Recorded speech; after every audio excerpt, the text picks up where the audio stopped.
Ini tadi disorot ya? Iya, disorot Pak. Karena langka dan unik, batu cincin fosil kayu kini merupakan salah satu batu akik yang sangat disukai oleh penggemar batu. Namun jumlah batu akik fosil kayu tidak sebanyak batu akik bacan, safir, kecubung, maupun lavender.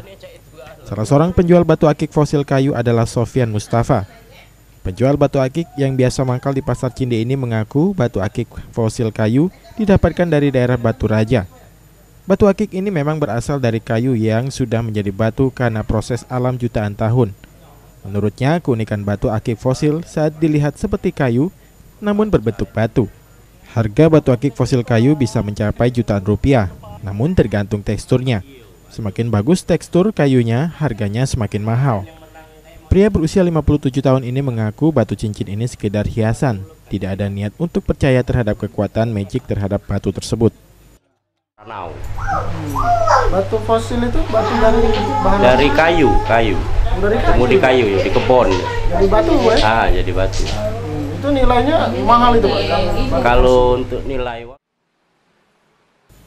Wibisono, PAL TV.